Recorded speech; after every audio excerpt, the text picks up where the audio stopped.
naman natin si April Enerio sa Pag-asa DOST kung saan ay ihatid niya ang pinakahuling pagtaya sa panahon. Magandang hapon, April.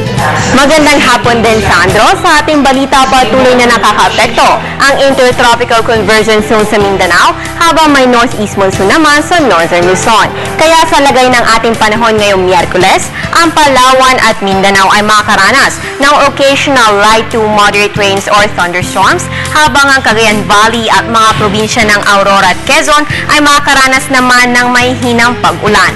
Dito sa Metro Manila at natitirang bahagi ng bansa ay makakaranas ng magandang panahon maliban na lamang sa mga isolated brief rain showers or lalo na sa hapon o gabi.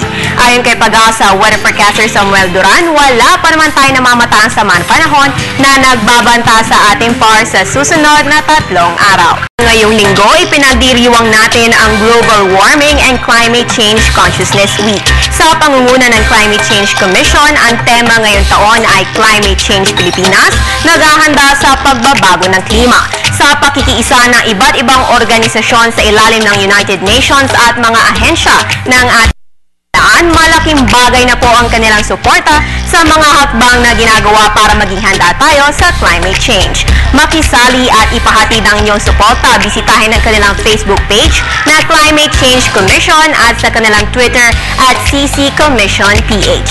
At bago po tayo magpaalam, nais kong batiin si Ma'am Dina Libunaw, ang head ng New Media ng PTV. Isang happy birthday po mula dito sa Pag-asa DOST.